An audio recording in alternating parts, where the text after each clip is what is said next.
എല്ലാ പ്രേക്ഷകർക്കും ഗൾഫ് ഫോക്കസിലേക്ക് സ്വാഗതം. നോക്കാം വിശദമായ റിപ്പോർട്ടുകൾ. എറണാകുളം കാലടി ശ്രീമൂല നഗരത്തിൽ ഗുണ്ടാ ആക്രമണം. കോൺഗ്രസ് പ്രവർത്തകൻ സുലൈമാൻ ഉൾപ്പെടെ നിരവധി പേർക്ക് വെട്ടേറ്റു. കാറിലെത്തിയ 6 അംഗ സംഘമാണ് ആക്രമണം നടത്തിയത്. ആക്രമണത്തിന്റെ ദൃശ്യങ്ങൾ 24-ന് ലഭിച്ചു. വിശദാംശങ്ങളുമായി ശ്രീകാന്ത് ചേരുകയാണ്. ശ്രീകാന്ത്, ഇത് ഒരു ഗുണ്ടാ ആക്രമണമാണോ അതോ ഇതിൽ എന്തെങ്കിലും തരത്തിലുള്ള രാഷ്ട്രീയ കാരണങ്ങളുണ്ടോ? മറ്റു വിശദാംശങ്ങൾ.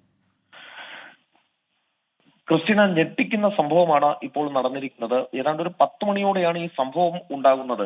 ഈ സുലൈമാനും സുഹൃത്തുക്കളും നിൽക്കുന്നിടത്തേക്ക് ഒരു കാറിലെത്തി 6 അംഗ സംഘം ചാടി ഇറങ്ങി ഈ ഒപ്പമുണ്ടായിരുന്നവരെ വടിവാൾ ഉയർത്തി ഭീഷണിപ്പെടുത്തിയും ഇരുമ്പ് കമ്പി കൊണ്ട് അടിച്ചു മൂടിച്ചു. ശേഷം സുലൈമാനെ വളഞ്ഞിട്ട് ആക്രമിക്കുകയായിരുന്നു. ചവിട്ടി വീഴ്ത്തി, കമ്പി വടിക്ക് അടിച്ചു വീഴ്ത്തി, തുടർന്ന് തറയിലിട്ട് ചവിട്ടിയ ശേഷം വെട്ടുകയാണ്. വടിവാൾ ഉപയോഗിച്ച് വെട്ടുന്ന ദൃശ്യങ്ങൾ കാണാൻ സാധിക്കും.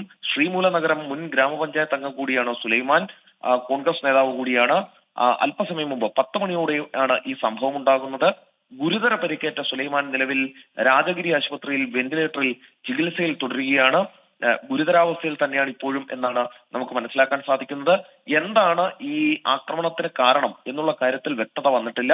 അത് രാഷ്ട്രീയമാണോ അതോ വേറെ ഏതെങ്കിലും തരത്തിലുള്ള കാരണമാണോ എന്നുള്ളതിൽ ഇനിയും ഒരു വ്യക്തത കൈവന്നിട്ടില്ല. എന്തായാലും ഞെട്ടിക്കുന്ന സംഭവം എന്ന് തന്നെ പറയേണ്ടി വരും. ഗുണ്ടകൾ ഈ എറണാകുളത്തെ റൂറൽ മേഖലയിൽ അഴിഞ്ഞാടുന്നു എന്ന് വേണമെങ്കിൽ പറയാം. എന്താണ് ഇതിന് പിന്നിലെ യഥാർത്ഥ സംഭവം എന്ന് നാളെ ഒരുപക്ഷെ പോലീസിന്റെ അന്വേഷണം കൂടുതൽ നടക്കുമ്പോഴേ അറിയാൻ സാധിക്കും. ആലുവ ഡിവൈഎസ്പിയുടെ നേതൃത്വത്തിലുള്ള സംഘം ഈ സ്ഥലത്തെത്തി ക്യാമ്പ് ചെയ്യുന്നുണ്ട്. അനിഷ്ട സംഭവങ്ങൾ ഉണ്ടാകാതിരിക്കാനുള്ള ശ്രമം അവരുടെ ഭാഗത്തു നിന്നും നടക്കുന്നുണ്ട്.